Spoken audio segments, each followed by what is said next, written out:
नमस्कार दोस्तों, political academy के इस चैनल पर आपका हार्दिक स्वागत है।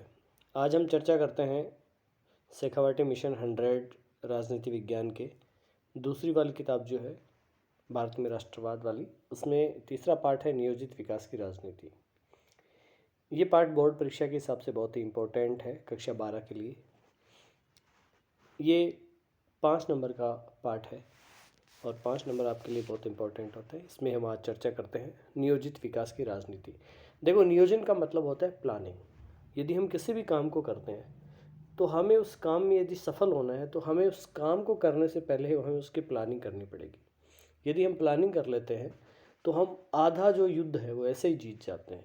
जितने भी युद्ध होते हैं वो युद्ध के मैदान से ज़्यादा कूटनीति के क्षेत्र पर लड़े जाते हैं, प्लानिंग के क्षेत्र पर लड़े जाते हैं। तो जब भारत आज़ाद हुआ तो हमारे सामने, जैसे हमने पहले पाठ में पढ़ा कि राष्ट्र निर्माण की 3 चुनौतियां थी, उसमें एक चुनौती विकसित होने की भी थी कि हम अपने आर्थिक क्षेत्र में किस प्रकार आगे बढ़ेंगे, देश को किस प्रकार आगे बढ़ाएंगे, कैसे डेवलप होंगे। तो ये जो नियोजित विकास की राजनीति थी कि हमें विकसित होना है और एक प्लान करके विकसित होना है। तो ये जो प्रणाली थी ये सोवियत संघ की प्रणाली थी। इसको योजना भी कहते हैं, नियोजन भी कहते हैं। तो हमने जो योजना आयोग है या जो पंचवर्षीय योजनाएं थी कि हम 5 वर्ष में ये काम करेंगे, अगले 5 वर्ष में फिर ये काम करेंगे, तो उस योजना को नियोजन की राजनीति कहा जाता है। तो हमने योजना आयोग बनाया और उस योजना आयोग के माध्यम से योजनाएं बनाई, क्रियान्वित हुई और भारत एक एक स्टेप लेकर के डेवलप होता चला गया। तो आइए आज हम चर्चा करते हैं इस नियोजित विकास की राजनीति की। तो पहला प्रश्न है, भारत की शुरुआती दौर के विकास में निम्न में से कौन सा विचार शामिल नहीं था? भारत के विकास में शुरुआती दौर में उदारीकरण शामिल नहीं था, क्योंकि उदारीकरण जो है 1990 में आया था। अगला है, बॉम्बे प्लान कब किया गया था? तो बॉम्बे प्लान 1944 में किया गया था। योजना आयोग की जगह नीति आयोग ने कब ले ली? तो योजना आयोग की जगह नीति आयोग जो है वो 2015 में आया था। और नीति आयोग की शुरुआत क्यों हुई थी दोस्तों, ये आपको पता होना चाहिए कि योजना आयोग जो है वो ऊपर से प्लान करता था कि बिजली ऐसे बनानी है या पानी की व्यवस्था करनी है, तो जो भी योजना होती थी वो ऊपर से आती थी। नीति आयोग ये कहता है कि मान लीजिए उन्होंने, जैसे मान लो पौधारोपण की योजना चलाई, तो अब राजस्थान तो उससे वंचित हो गया क्योंकि यहाँ की परिस्थितियाँ अनुकूल नहीं थी। जैसे मान लो रेगिस्तान में उसी का बजट आता है तो वो किसी काम का नहीं था। तो अब नीति आयोग ये कर रहा है कि जिस क्षेत्र में जिस चीज़ की डिमांड होती है उसी चीज़ के लिए वो योजना बना करके देता है। तो ये नीति आयोग, इसलिए योजना आयोग की जगह लाया गया था 1 जनवरी 2015 को। दूसरी पंचवर्षीय योजना में मुख्य जोर किस पे दिया गया था? तो दूसरी पंचवर्षीय योजना जो थी उसमें उद्योग पर सबसे ज़्यादा जोर दिया गया था। हरित क्रांति की शुरुआत भारत में कब हुई थी? हरित क्रांति की शुरुआत भारत में 1966 में की गई थी। लौह अयस्क का विशाल भंडार कहाँ था? तो हमें पता है लौह अयस्क का भंडार जो है वो उड़ीसा में था। भारत में नए आर्थिक सुधारों की शुरुआत किस सरकार के समय में हुई थी? तो आर्थिक सुधारों की शुरुआत जो हुई थी वो पीवी नरसिम्हा राव उस समय थे, उस समय ये शुरुआत हुई थी। तो भारत के जो प्रधानमंत्री थे उस समय पीवी नरसिम्हा राव थे, उनकी सरकार के अंदर आर्थिक सुधारों की शुरुआत हुई थी। बॉम्बे प्लान के विषय में कौन सा वाक्य सही है? इन्होंने 4 वाक्य दिए हैं कि ये भारत के आर्थिक भविष्य का ब्लूप्रिंट था। बिल्कुल ब्लूप्रिंट था। इसकी रचना कुछ अग्रणी उद्योगपतियों ने की थी। ये भी बिल्कुल सही बात है कि इसकी रचना अग्रणी उद्योगपतियों ने की थी। इसमें नियोजन के विचार का पुरजोर समर्थन किया गया था। तो ये बात भी बिल्कुल सही है। तो इस प्रकार ये तीनों ही बातें एकदम सही है। तो उत्तर 4 जो है वो एकदम सही माना जाएगा। अगला है, द्वितीय पंचवर्षीय योजना के योजनाकार कौन थे? तो द्वितीय पंचवर्षीय योजना के योजनाकार थे पीसी महालनोबिश। अगला प्रश्न है, रिक्त स्थानों का है, एक प्रश्न आएगा, 1 नंबर का आएगा कि पंचवर्षीय योजना में भारी उद्योगों पर जोर दिया गया था। तो खाली स्थान में आएगा दूसरी पंचवर्षीय योजना। दूसरी पंचवर्षीय योजना में भारी उद्योगों के विकास पर जोर दिया गया था। अगला प्रश्न है, केरल में विकास और नियोजन के लिए जो रास्ता चुना उसे क्या कहा जाता है? उसे केरल मॉडल कहा जाता है। तीसरा प्रश्न है, 1944 में उद्योगपतियों के एक समूह ने नियोजित अर्थव्यवस्था का एक प्रस्ताव बनाया, उस प्रस्ताव को बॉम्बे प्लान कहा जाता है। अगला एक प्रश्न है, economy for performance, economy for permanence, इसके लेखक है जेसी कुमारप्पा। ये इंपॉर्टेंट क्वेश्चन है और मुझे लगता है कि इस प्रकार से कोई पुस्तक से रिलेटेड प्रश्न भी परीक्षा में पूछा जा सकता है, तो इसे आप थोड़ा सा गौर से पढ़िएगा। इकोनॉमी फॉर परमानेंस, इसके लेखक है जेसी कुमारप्पा। अगला प्रश्न है, भारतीय सांख्यिकी संस्थान के संस्थापक कौन है? तो पीसी महालनोबिश भारतीय सांख्यिकी संस्थान के संस्थापक हैं और दूसरी पंचवर्षीय योजना के भी ये योजनाकार थे। अगला है केरल मॉडल में किस पे जोर दिया गया था? केरल मॉडल में शिक्षा और स्वास्थ्य पर जोर दिया गया था। 7वां प्रश्न है चौथी पंचवर्षीय योजना की शुरुआत कब होनी थी? 1966 में होनी थी। अगला है खालिस्तान से उन लोगों की तरफ संकेत किया जाता है जो गरीब और पिछड़े सामाजिक समूहों की तरफदारी करते हैं, तो ऐसे लोगों को हम वामपंथी या वामपंथ कहा जाता है।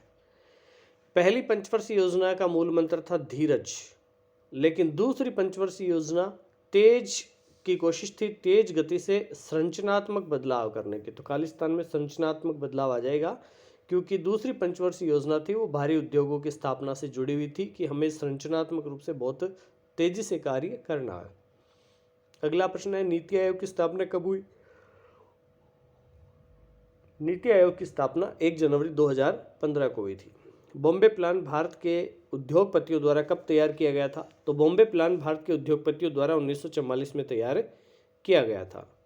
भारत का मिल्कमैन किसे कहा जाता है? तो वर्गीज कुरियन जो है वो भारत की दुग्ध क्रांति की थी, उन्हें भारत का मिल्कमैन कहा जाता है।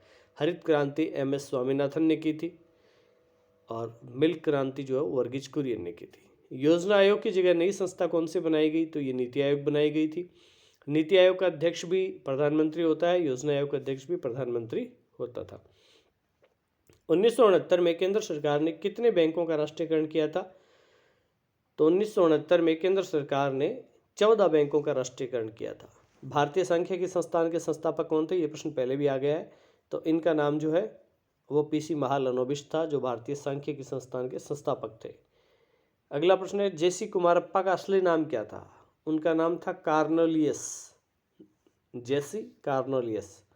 ऑपरेशन फ्लड किससे संबंधित है? ऑपरेशन फ्लड दूर से संबंधित है, वर्गीज कुरियन से संबंधित है। अगला प्रश्न है किस पंचवर्षीय योजना में भारी उद्योगों पर बल दिया गया था? तो ये हमने 2 बार पढ़ लिया है कि दूसरी पंचवर्षीय योजना पे संरचनात्मक विकास और भारी उद्योगों पर बल दिया गया था।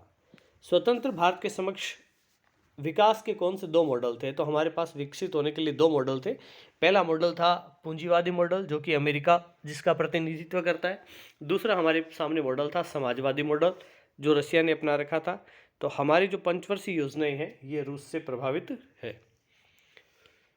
बॉम्बे प्लान क्या था? तो बॉम्बे प्लान देखो 1944 में उद्योगपतियों का एक तबका जो था वो एकजुट हुआ और उन्होंने देश में नियोजित अर्थव्यवस्था चलाने के लिए संयुक्त प्रस्ताव तैयार किया था, जिसे बॉम्बे प्लान कहा जाता है। भारत में नियोजन के 2 उद्देश्य बताइए। तो पहला उद्देश्य यह था कि देश में राष्ट्रीय आय को बढ़ाना था और दूसरा उद्देश्य था कि क्षेत्रीय असंतुलन को कम करना था। विकास के शुरुआती दौर में उठे प्रमुख 2 सवाल क्या थे? तो पहला सवाल ये था कृषि बनाम उद्योग, कि वास्तव में हमें कृषि पे ध्यान देना चाहिए या उद्योग पे देना चाहिए। दूसरा सवाल ये था कि निजी क्षेत्र पे ध्यान देना चाहिए या सार्वजनिक क्षेत्र पे ध्यान देना चाहिए। तो ये 2 प्रमुख सवाल शुरुआती दौर में उठे थे।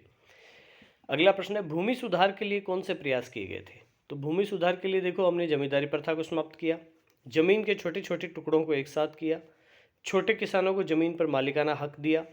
तो इस प्रकार भूमि सुधार के हमने प्रयास किए। अगला प्रश्न है सार्वजनिक क्षेत्र का मुख्य उद्देश्य क्या है? तो आधारभूत उद्योगों का विकास करना, आर्थिक समानता की स्थापना करना मुख्य उद्देश्य है। नियोजन में किन बातों को शामिल किया जाता है? तो देखिए जब भी हम नियोजन करते हैं तो सबसे पहले जो काम किया जाता है वही किया जाता है कि हमें उपलब्ध साधनों का सही आकलन करना होता है। दूसरा, जो उपलब्ध संसाधन हमारे पास है उनको अधिकतम उपयोग हम किस प्रकार कर सकते हैं, इसके लिए योजना बनानी पड़ती है। और तीसरा ये है कि हमें उस योजना को सही ढंग से लागू करना पड़ता है। अगला प्रश्न है हरित क्रांति से आप क्या समझते हो? खाद्यान्न संकट से निपटने के लिए कृषि की एक रणनीति अपनाई गई जिसमें उच्च गुणवत्ता के बीज, खाद, उर्वरक, कीटनाशक, बेहतर सिंचाई व्यवस्था के द्वारा उत्पादन को बढ़ाया गया था और इसे ही हम हरित क्रांति कहते हैं। M स्वामीनाथन जो है उन्हें हरित क्रांति का जनक कहा जाता है। हरित क्रांति की कमियां बतानी है। अगला प्रश्न है उसकी कमियां बताइए। तो सभी अनाजों पर लागू नहीं की गई थी, ये केवल खाद्यान्न पर लागू की गई थी। देश के विशेष करके ये गेहूं पे लागू हुई थी। देश के सभी क्षेत्रों में नहीं अपनाई गई थी, कुछ क्षेत्रों में थी और छोटे किसानों को ज़्यादा फायदा नहीं हुआ था, बड़े किसानों को ज़्यादा फायदा हुआ। तो अगला वामपंथ से आपका क्या तात्पर्य है? वामपंथ ऐसे लोगों के लिए संकेत करता है जो गरीब, पिछड़े, सामाजिक समूह की तरफदारी करते हैं। इन तबकों को फ़ायदा पहुंचाने वाली सरकारी नीतियों का समर्थन करते हैं। दक्षिणपंथ से आप क्या समझते हैं?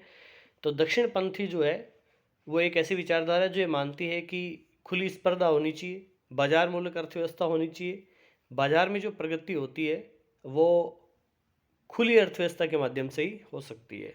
तो बीजेपी जो पार्टी है वर्तमान में, भारतीय जनता पार्टी, ये एक दक्षिणपंथी पार्टी है। अगला है सार्वजनिक क्षेत्र का महत्व बताइए। तो सार्वजनिक क्षेत्र का देखो सबसे बड़ा महत्व ये है कि रोजगार के अवसरों में वृद्धि होती है, बीमार कारखानों की पुनर्स्थापना होती है, निर्यात में वृद्धि होती है। अगला प्रश्न है भारत में आर्थिक सुधारों की नीति कब प्रारंभ की गई थी? तो भारत में देखो आर्थिक सुधार है ना 1991 में जब वित्तीय संकट आ चुका था उससे उबरने के लिए और आर्थिक वृद्धि प्राप्त करने के लिए की गई थी। गांधीवादी आर्थिक नीतियों को लागू करने की कोशिश किसने की थी? तो ये जेसी कुमारप्पा जो थे उन्होंने गांधीवादी नीतियों को लागू करने की कोशिश की। गुजरात में अमूल की स्थापना किसने की थी? देखो अमूल जो है वो दुग्ध डेयरी है, अमूल डेयरी जो है वो दुग्ध डेयरी है और गुजरात के आनंद से इसकी शुरुआत हुई थी। तो यदि दुग्ध क्रांति पूछी जाए तब भी हमें वर्गीज कुरियन लिखना है, अमूल की पूछी जाए तो भी वर्गीज कुरियन लिखना है, यदि फ्लड क्रांति पूछी जाए, ऑपरेशन फ्लड या फ्लड क्रांति पूछी जाए तो भी वर्गीज कुरियन लिखना है। अगला प्रश्न है इकोनॉमी फॉर परमानेंस के लेखक कौन थे? तो ये जेसी कुमारप्पा थे। ये वही जेसी कुमारप्पा है जो गांधीवादी आर्थिक नीतियों को लागू करने का प्रयास करते हैं। अगला है ऑपरेशन फ्लड के नाम से एक ग्रामीण विकास कार्यक्रम की शुरुआत हुई थी। तो ये 1970 में की गई थी। स्वतंत्रता के बाद भारत में किस प्रकार की आर्थिक नीति अपनाई गई?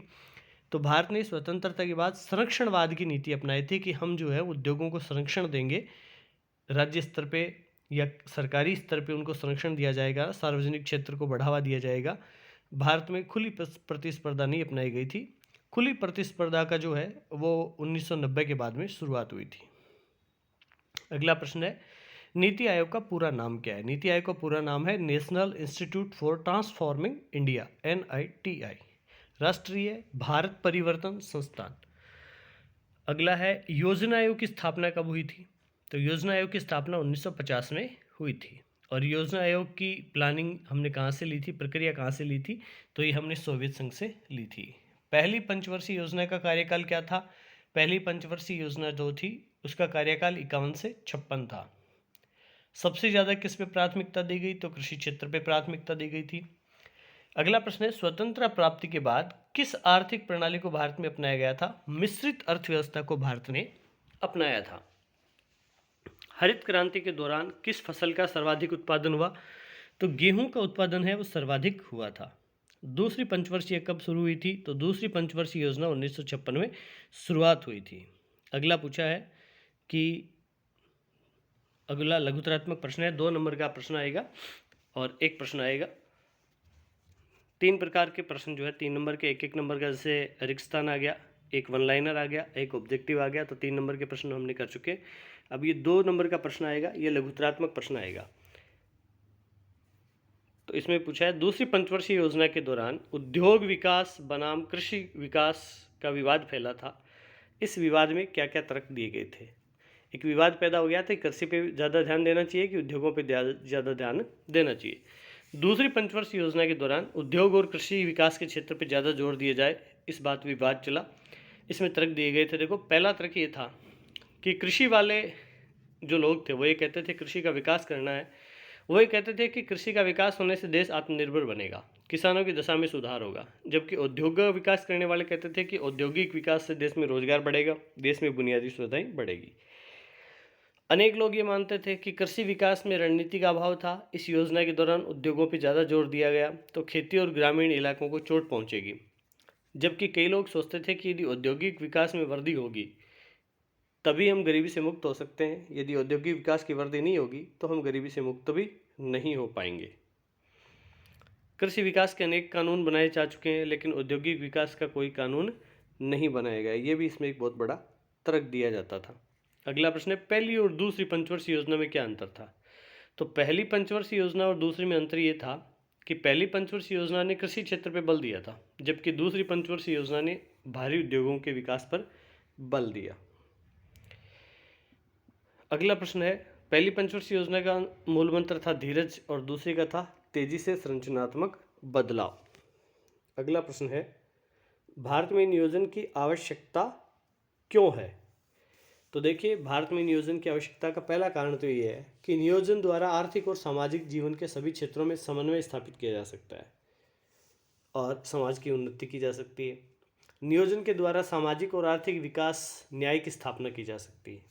समाजवादी लक्ष्यों को प्राप्त करने के लिए भी नियोजन जरूरी है और संसाधनों के उचित प्रयोग, वैज्ञानिक प्रयोग और राष्ट्रीय पूंजी के सही सदुपयोग के लिए नियोजन बहुत आवश्यक है। अगला प्रश्न है, नियोजन से आप क्या समझते हैं या नियोजन से क्या अभिप्राय है? तो देखो, नियोजन किसी भी कार्य को क्रमबद्ध और व्यवस्थित रूप से करने की प्रक्रिया को नियोजन कहते हैं। किसी भी कार्य को करने से पहले सोचना, तथ्यों को ध्यान में रख के रूपरेखा बनाना, ये सारे के सारे नियोजन में आते हैं। अगला प्रश्न है, नियोजन के 3 तत्व बताओ। तो नियोजन के आपको लिखने हैं कि नियोजन के 3 तत्व माने जाते हैं। पहला है उपलब्ध साधनों का आकलन, दूसरा है आर्थिक उपयोग हेतु योजना और तीसरा है संसाधनों का अनुकूलतम उपयोग। अगला है, सार्वजनिक क्षेत्र के विस्तार का अर्थ क्या है?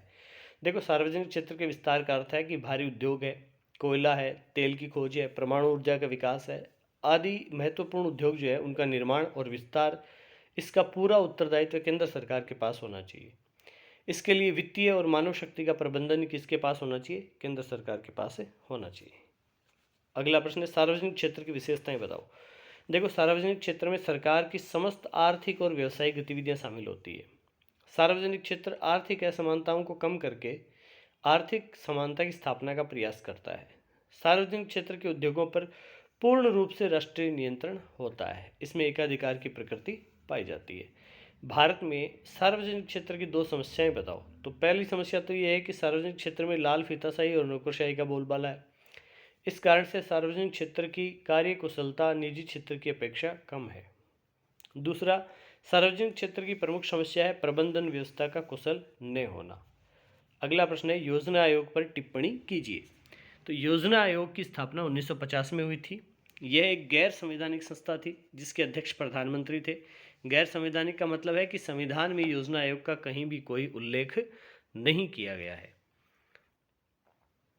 तो इसका मुख्य कार्य था योजना बनाना। इसका अध्यक्ष प्रधानमंत्री होता था और वर्तमान में हमने योजना आयोग को समाप्त कर दिया है 1 जनवरी 2015 से और उसकी जगह नीति आयोग की स्थापना हो गई है।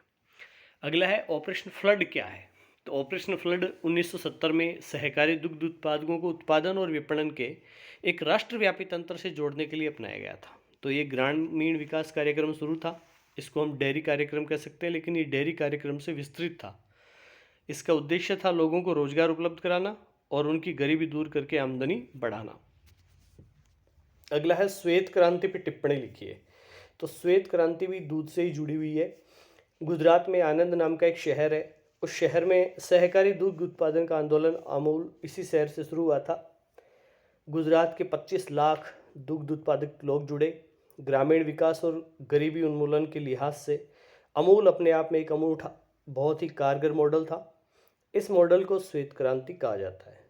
हरित क्रांति खेती से जुड़ी हुई है। एम स्वामीनाथन के नेतृत्व में हुई थी। तो हरित क्रांति का अर्थ था कृषि उत्पादन की तकनीक को सुधारना और तीव्र विकास करना। इसके 3 तत्व थे। पहला था कि कृषि भूमि का विस्तार होना चाहिए।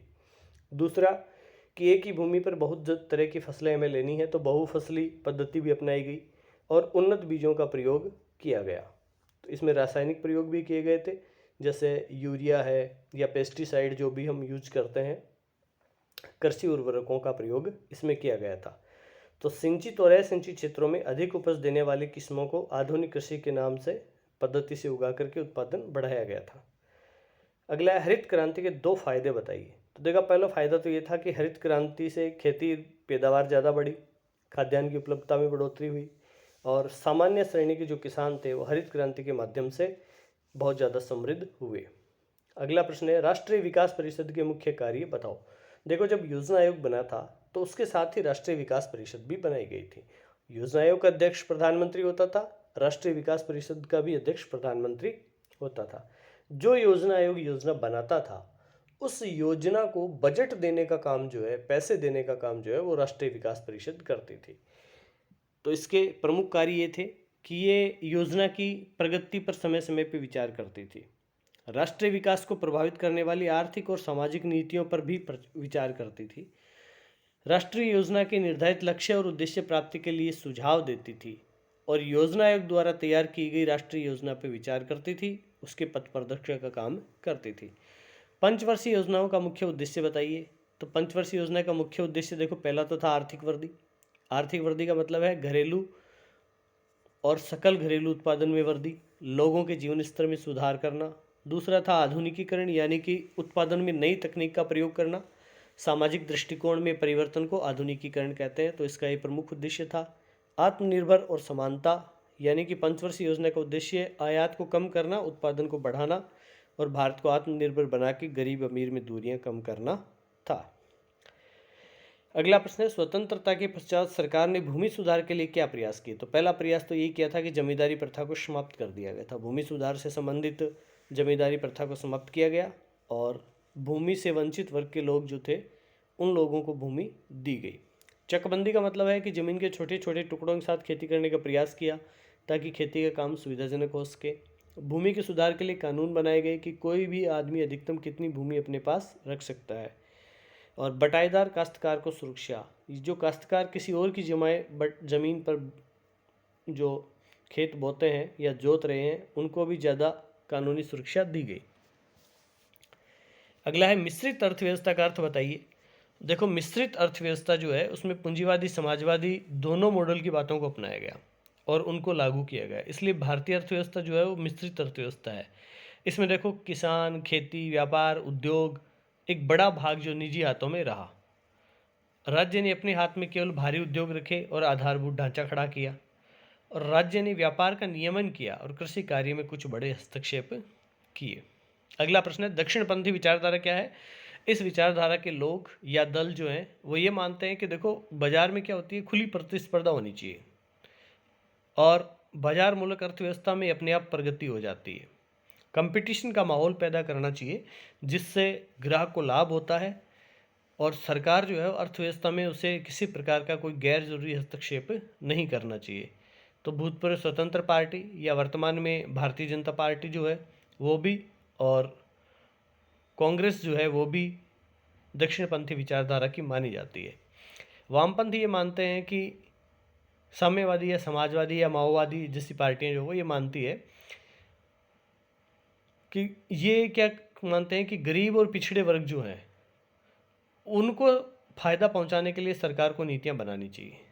सरकार को ऐसी नीतियां बनानी चाहिए कि गरीब और उपेक्षित वर्ग का शोषण कम से कम हो, फ़ायदा उनको ज़्यादा से ज़्यादा हो। तो ऐसी विचारधारा जो है वो कांग्रेस की विचारधारा रही है। बीजेपी की विचारधारा दक्षिणपंथी है, कांग्रेस की वामपंथी है। ये गरीब लोगों के फ़ायदे के लिए काम करते हैं। तो ये दो विचारधाराएँ हैं। पहली जो है वो ये मानती है कि ओपन प्रतिस्पर्धा होनी चाहिए, खुली प्रतिस्पर्धा होनी चाहिए मार्केट में, ताकि लोगों को ज़्यादा से ज़्यादा लाभ पहुँचे। और जो समाजवादी विचारधारा है, वामपंथी विचारधारा, वो ये मानती है कि जो गरीब लोग हैं, जो छोटे उद्योग हैं, वो इस खुली प्रतिस्पर्धा में नहीं टिक पाएंगे। तो ऐसे लोगों को सरकार की तरफ से संरक्षण दिया जाना चाहिए। तो इस प्रकार ये हमारा पाठ पूरा हो गया है जिसका नाम है नियोजन की राजनीति। तो उम्मीद करते हैं आपको ये पाठ पसंद आया होगा। आप इसको 2 या 3 बार रिवीजन करना और मैं आशा करता हूँ कि आपकी तैयारी जो है बहुत अच्छी चल रही होगी और बहुत अच्छे मार्क्स आपके आएंगे। बहुत बहुत धन्यवाद।